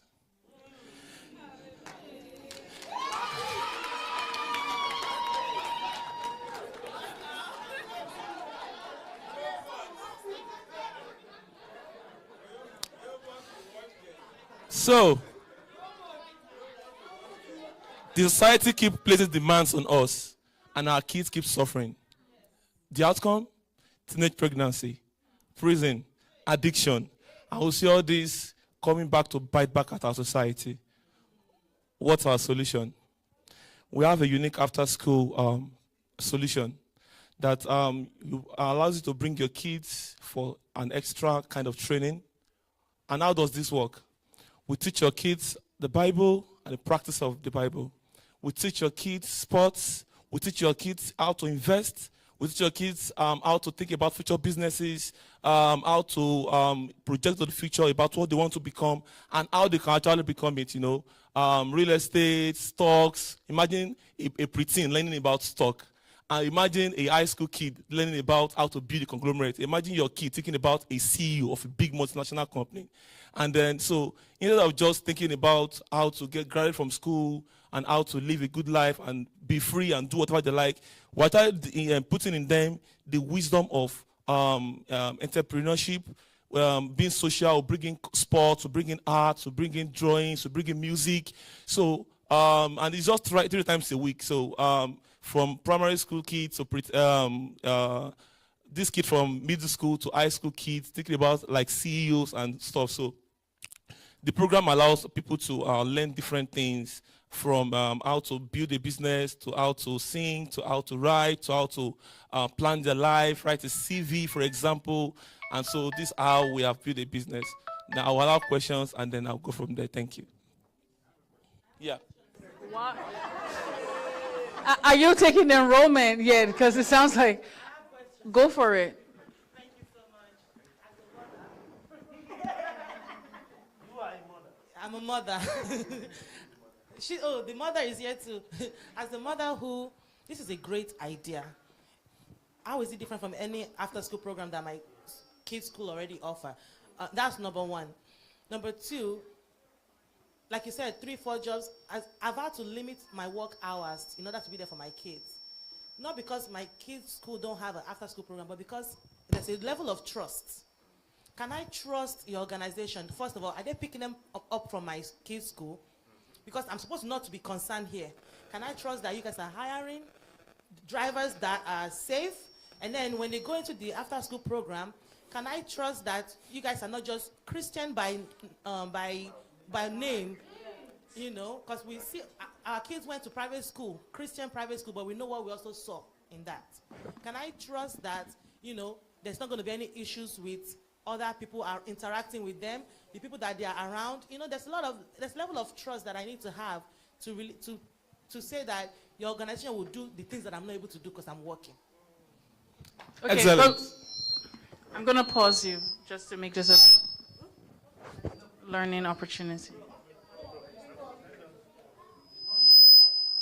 Is it me? Those are really great questions from market research, right? So this is the opportunity for tell me more. Help me understand your experience. Because you kept saying, there are some people who do this here. Help me understand your experience. What would I need to do to be able to earn your trust? When you go out there to understand business, you have to ask 99 questions before you, because sometimes when people ask us a question, our knee-jerk reaction is to defend and start saying, oh, I can do that, I can fix that, or we start getting flustered, right? You can use that as an opportunity. You don't have to really answer every single question. You could say, I really appreciate you sharing in such a passionate way. Tell me more. How have you experienced it so far? What would it take for you to earn your trust? What it sounds like is that this is not just childcare for you. It sounds to me that you would like a pickup program, second line of business, right?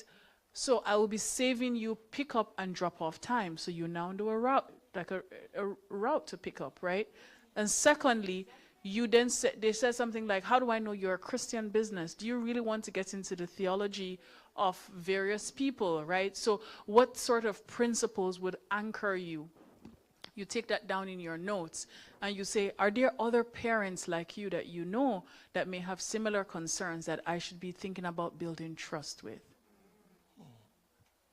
All right? So just with wisdom, resist the urge to answer every question, or else you'll be debating in these streets for the rest of your life. And sometimes after you build a business, people will also still debate you. You still have to find that internal restraint to pull back, all right? So just for that reason, I just want to use it because I want to hear, so many hands went up, so I want to hear the questions because that was a really quality question. So the answer for that is very long, right? So yeah, one more question was, or two questions was in this row. I'd love to hear them. Thank you very much. Since the teacher asked some of the questions I wanted to ask, but I wanted to ask you, how do you vet your staff? Like, how do you know how those qualities that it takes to be, number one, a Christian, person, and also those things that you could actually, like their character, their value, because these are kids, whatever they see, they actually take, So how do you qualify those things? So on the business, you can answer on the business, but I just want to use this more as a learning opportunity, right? So this is the second time this is coming up, right? As a business, from a risk standpoint, I will back up from the Christian thing. I know this is what, right? So like I showed you about Ezekiel bread, right? And I don't know if you all remember the store Forever 21. Forever 21, all their tags had John 3:16 on it. Most of you did not know this. Right? So people who don't know about the Bible, they're like, what is this? If you Google John 3:16, like a Christian will be like, oh, this is nice. They have John 3:16. Someone who doesn't know, they're like, is this some sort of like matrix code? And they would actually look it up, right? So that's how Forever 21 marketed and sold Bible verses on their tags, on their clothes for many years, right? Right? So you may want to be mindful that if something that you're creating in business can become a point of debate and contention, that you anchor to your values, and that's why I say your values anchor you. That's not what you're selling. And this is a great example of when you can put yourself in the crossfire of beginning to do that. Like, yes, you want to anchor, but I brought this book here, and there are many books. There are not many books that are this explicit, 25 biblical laws of success, right? But there are many books on leadership and success that actually pull out biblical principles without quoting a single Bible verse, right? And you've seen like someone like maybe, like a Dave Ramsey who used biblical principles around money, right? But he's not quoting Bible verses when you watch his like show. So figure out how your principles keep you anchored, and you find neutral enough language. In marketing, it's called a funnel. You know the funnel that you use to pour oil in a bottle? You want to widen your funnel without trading off on your values. So if people say, we ensure that your children learn important life principles that are grounded in values around kindness, around love, and around growth. Is that debatable? You understand what I mean? And then when you go in there, and depending on how you recruit and how you refine, you may then decide. And maybe these parents who value those things, you then have a relationship with them and you're like, oh, by the way, I do have a Bible study in my house.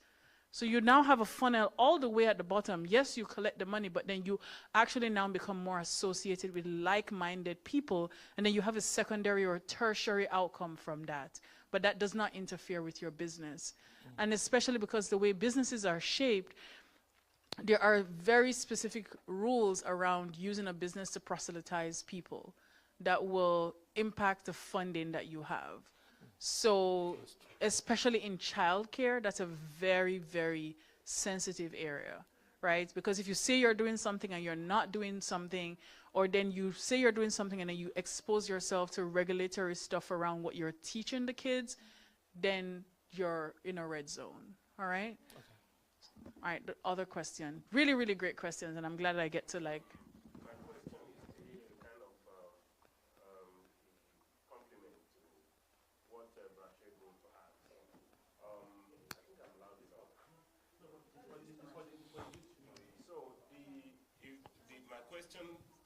I wanted to ask is related to staffing and the kind of quality of the staff you want to have, because you highlighted a lot of stuff that I know that one person or a lot of people might not be able to have. So how do you want to get those resources for, and what do you think your pricing is going to be? Somebody that is going to teach entrepreneurship, somebody that is going to teach about this and this.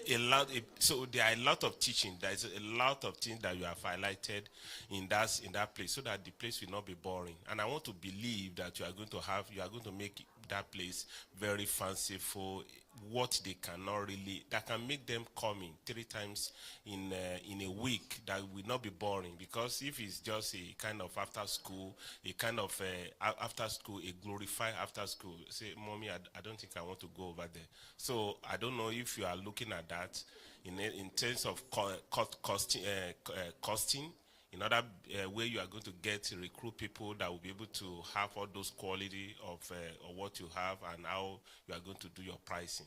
So it's just a kind of... Again, brilliant idea. I mean, I was 2 minutes from investing in this idea, and someone came to me to do a enrichment camp, and I was about to tell her no, but you guys are having me now I'm going to change my mind.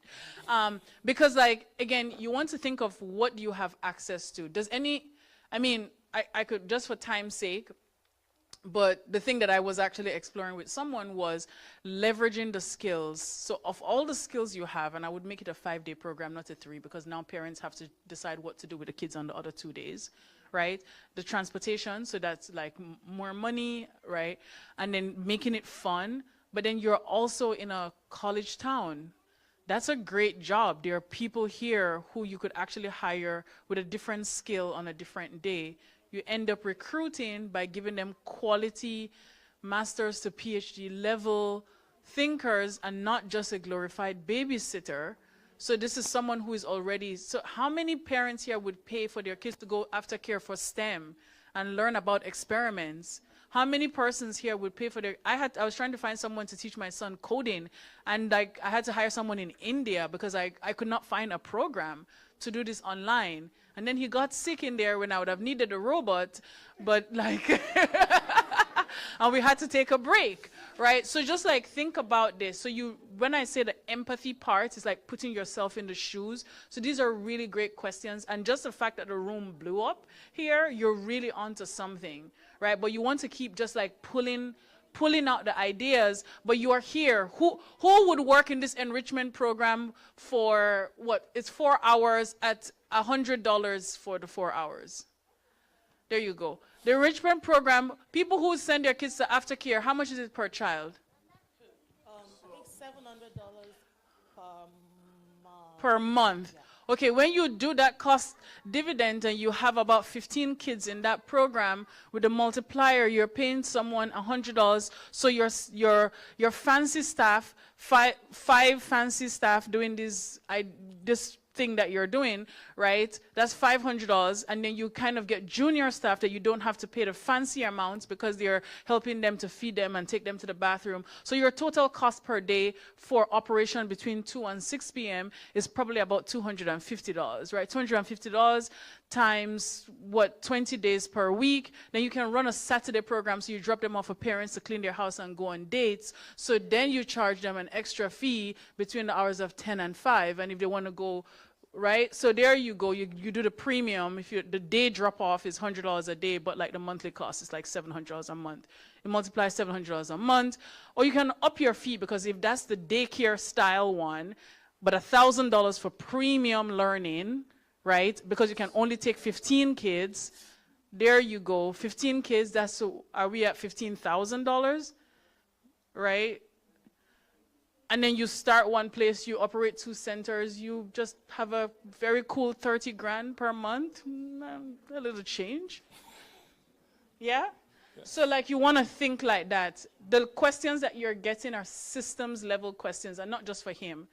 So because the idea was so strong, all of you already went to how will the system operate. That's what everybody's mind did. That's why I kind of like the question. Because you had already validated the idea. You saw it, it was clear, you're let's run. Right? So whenever you have an idea, that's why it's important to put it in front of people. Don't hide it. Even the Bible says, someone has their talent and they put it under. Even that was something that was called out significantly. You don't hide your talent. You don't hide your light, right? Sometimes you come from a culture that's suspicious where people don't want to tell people what they're doing.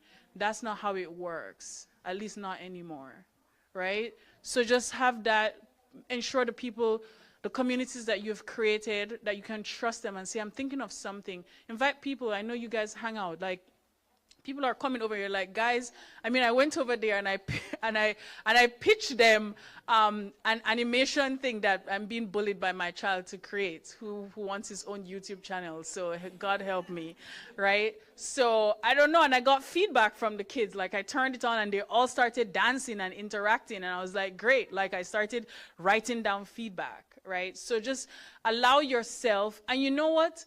Not all ideas will live. And that's great. It's better they live before you put too much money and time, right? So on Shark Tank, if you watch it, Mr. Wonderful will say, take it to the back of the shed and shoot it.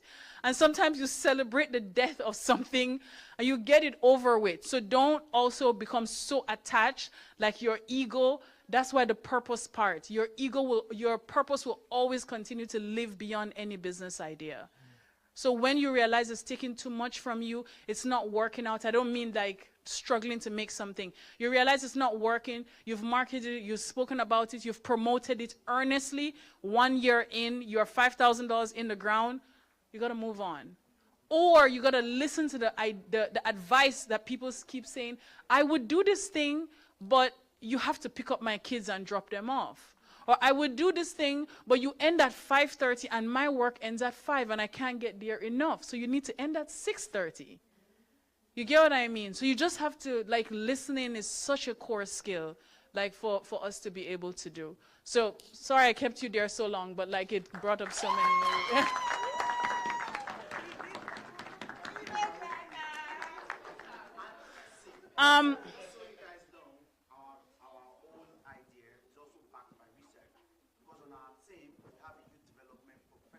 Oh.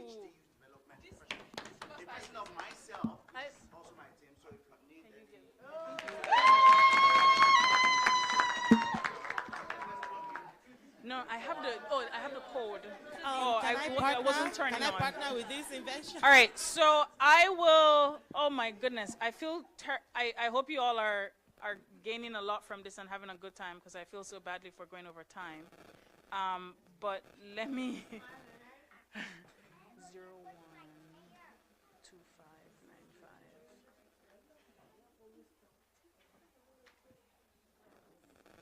So do you want me to read the questions, or would you? Yes, go ahead and read the questions.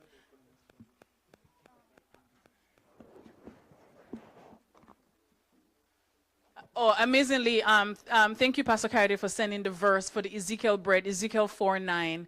Take thou unto thee wheat and barley and beans and lentils and millet and fitches, and put them in a vessel, and make thee bread thereof, according to the number of thy days, that thou shalt lie down upon thy side. 390 days shalt thou eat thereof. Ezekiel bread is actually the healthiest bread in the entire United States. Ezekiel 4:9. They didn't even create a brand. The bread is called Ezekiel 4:9. Like, it's in Trader Joe's, it's in Whole Foods, it's in all the premium supermarkets. So, yeah, like, so, you know, don't despise what you know and what you see. All right, so the answers to, I was trying to, oh, you know what, you can, yeah, go ahead and read it now. Okay. I'm going to rapid fire answer some of these questions. So. Okay, all right, so from the mentee, the first question, we have been taught that success requires suffering. For example, that getting 7 hours of sleep means you're not working hard enough. Do you need to sacrifice your well-being to build a business? The short answer is no, but have I done it? Yes. I have made sacrifices. I have burnt out. And I am learning to be a more resilient leader. As you all know, life comes in ebbs and flows. You have moments of very little sleep and you grind. You stretch yourself. My dad explained it to me like an elastic band. You know, sometimes you stretch yourself and then you actually get a little bit more elasticity. Some people call it resilience. But you have to know when to pause before you break down, right? I like to say break before there's a breakdown. So while my dad says stretch myself, my mom will say, if you don't rest, your body will rest for you. So I have to balance a little bit of both. And someone I was talking to yesterday was saying, the people who care about you, like, you know, you see them, right? When you see someone not looking like themselves, do something about it. You know, do not say something. If you sense something is off, reach out to them. And if someone is reaching out to you, no one is paying you any special prizes to be the toughest person, right? At least while you're standing outside of a cold fridge of your, you know, just make sure that you take care of yourself. All right?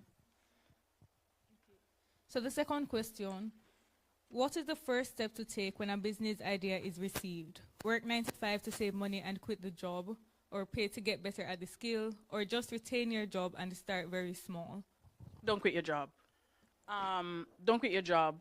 Allow your job to become the first space for entrepreneurship. Except the business idea is way off and you have some money in a suitcase somewhere, which I don't, or I didn't when I started.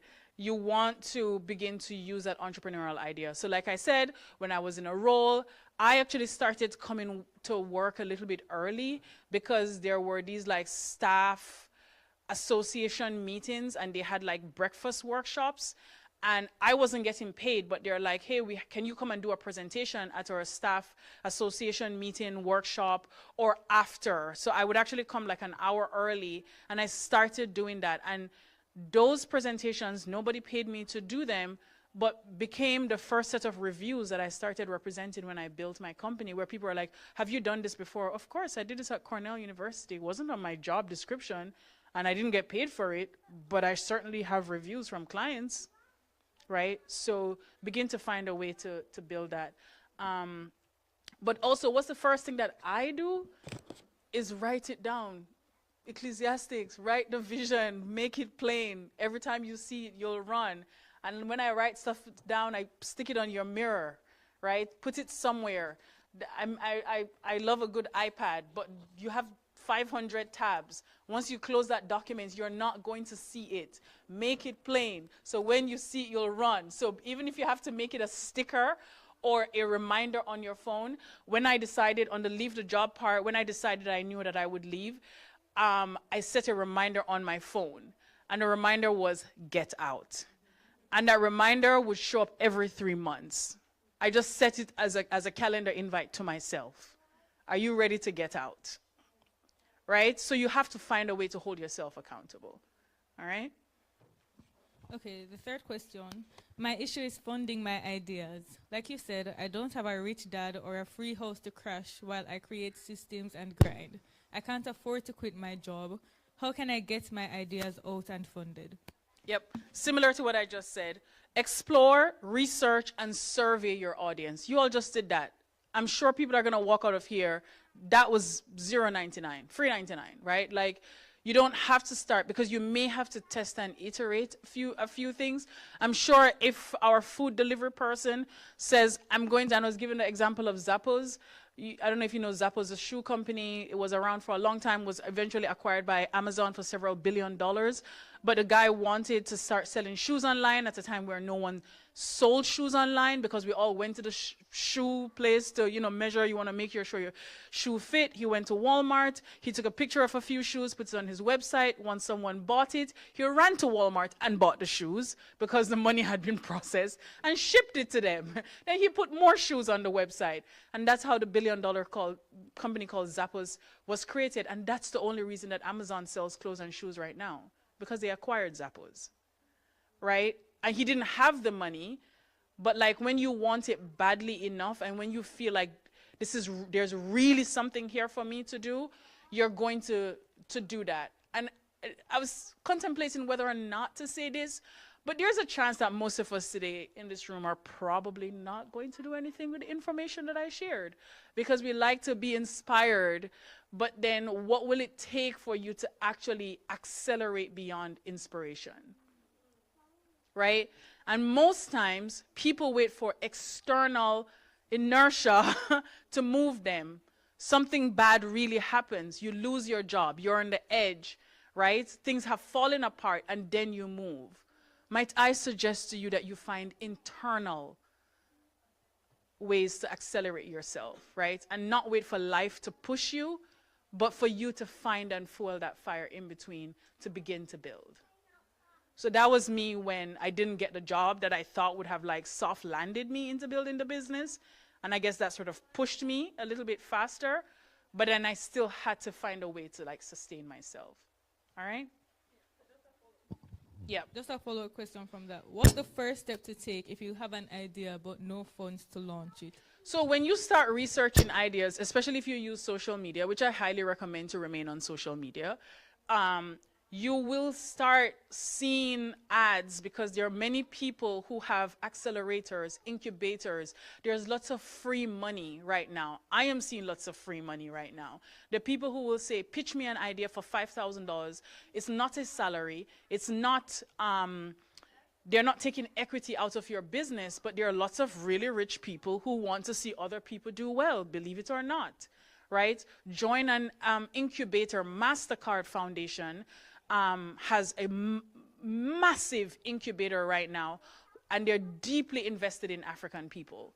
And they want to be able to see African people do well, and they're driving a lot of tech. So once you start researching your niche, thanks to the algorithm gods and SEO, it will bring you gifts, right? And those gifts are called opportunities that sound like the things that you are researching. I promise you, right? So just continue to research and you'll start seeing some things coming your way, and then you start clicking around, and then you start going to, like, I would suggest, again, this is like for the no funding part, right? And I know there was another question there about like immigration limitation. Build your brand. Start attending events or conferences, right? Whether it's on LinkedIn or Substack, Medium used to be the thing. If you can create content, create some content. Allow people to begin to comment, oh, this was so helpful, right? I was saying to her, like, anybody here who is anyone between the age of 35 to 45, you're hearing your body making very interesting sounds when you get up and move around, right? And I was like, if someone created well-being content around motion and movement, you may begin, like, you may not have the full business, but you know a lot about what it takes to keep a body in motion as they age, right? So you may not know, and after a while, people will be like, can I pay you to do a video with me to show me how to exercise? Or can I pay you, I just had surgery and I no longer get physiotherapy. What kind of exercises can I do at home? Like you just start fielding things. So especially when you're coming from that zero money formula, start researching, create content, like sow the seed. This is what it means. Cast your bread upon many waters. You never know which one is gonna come back to you. That's the principle. So you can't say, oh, I have this idea, let me put it in my pocket, let me hide this under the bushel. You literally have to put it out there because something might pick up and someone will say, ah, I think you might be onto something, can we talk? Right? So that's the zero money idea. Trust me, even though I have a business, there are other businesses that I'm still building, and I'm still using the zero revenue plan, right? And that's what I do, because I'm not going to take, sometimes I may do that, but to really test the business, you have to try to not overfund it too early. Because if you overfund it too early, you'll create this illusion that you can actually run the business when it's your money that's funding it. So you really want to go dry a little bit and see if people will pay you for it, right? Or if people are interested enough to say, how much are you willing to spend for this, right? So it's not a bad idea to not have all the money, because it really gives you like extra grit to push through. I'll just try to summarize these questions. So someone is asking, I think about getting a level of settlement first before starting and risking it into business. What do you think? And a second question, how do you balance family and business? The first question, follow your intuition, discernment. I'm not going to inspire you beyond your discernment. Wherever you are and you feel like this is where I am and I don't feel like I have any internal drive or I'm being moved to do anything right now, just make sure that it's not fear keeping you down, but that's okay. You don't have to build something overnight, But if there's an idea, write it down, make it plain, share it, write about it, make content about it. If you see, there are people who actually don't even make content. Their content comes from commenting on other people's content. That's all they do. You see someone building something or doing something interesting, you keep commenting on their that's actually a content strategy, right? There's a guy whose bio who has, I don't know how many followers, and his bio says, you probably got here from my content. And his content style is to be an encourager, which he ends up converting that into some sort of like life coach.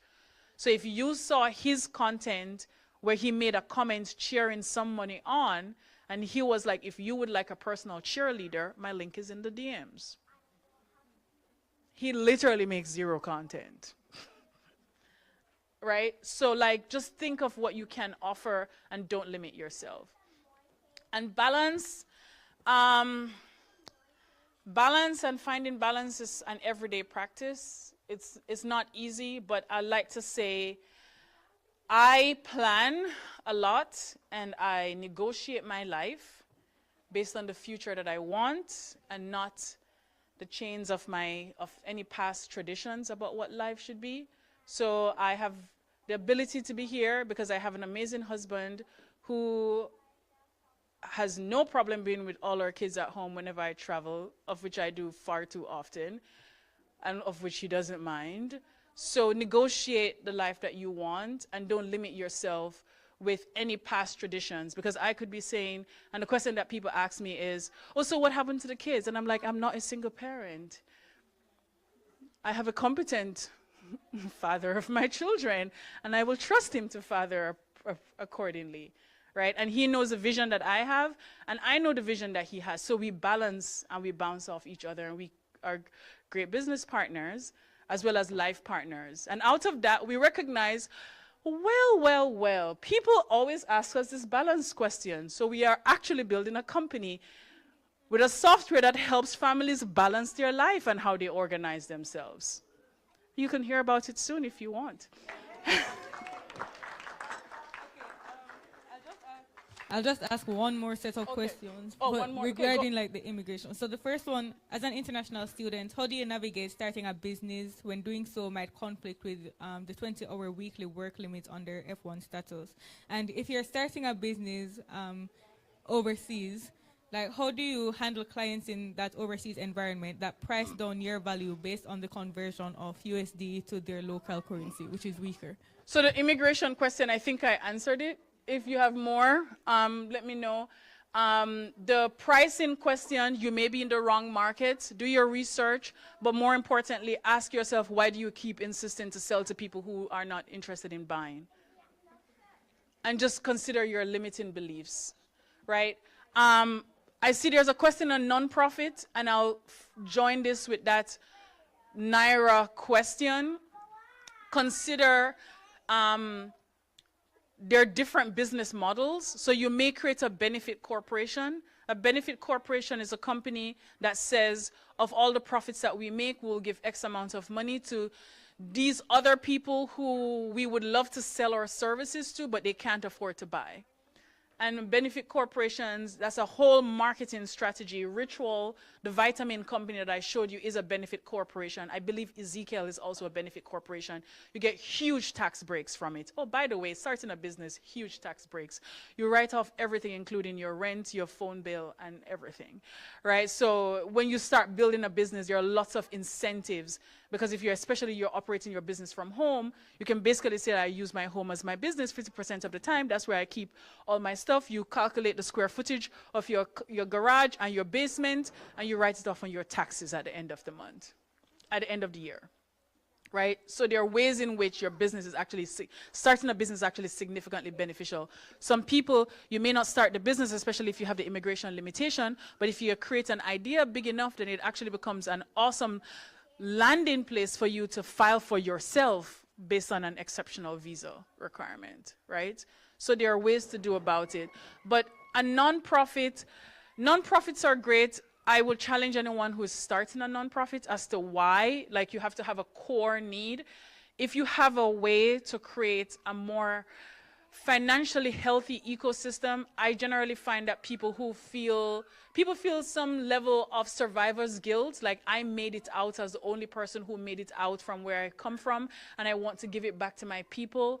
I promise you, you can give back 10 more times when you're making a lot of money, right? So find a way to make a financially viable angle to your business, and then make a commitment to apportion to give a tithe of your profits to that. And that actually becomes very strategic. I bought a rocking basket for one of my kids, which was so high quality made from a craftsperson in Tanzania who clearly marketed very well. This rocking baskets, I'm sure there are cheaper ones in Target for like $50, but I pretty much paid somewhere between $200 and $300 for this over 5 years ago. And it's excellent. But the story that got me was that she's selling this basket as a premium because she works with weavers in Tanzania. Widows and orphans work in her place, and she teaches them this craft. She teaches them branding. They learn all these life skills. So instead of just selling at the market, she cuts the middleman and she gets them to weave their premium baskets, and then they get shipped to the US. So people are buying these like eco-centric, Afrocentric thing, and I'm like, you can get my money all day because I know that this is going to the right people. So she actually charges a premium than the commercial grade one that will fall apart, because she's basically saying that this is what we are doing. We're helping weavers and widows in this remote village to actually help them to make an economic means. You don't have to start a nonprofit. I'm a fan of nonprofits, but you can create a profitable business that can accelerate far, far, far beyond. All right? I hope this has been a blessing to you all. Thank you.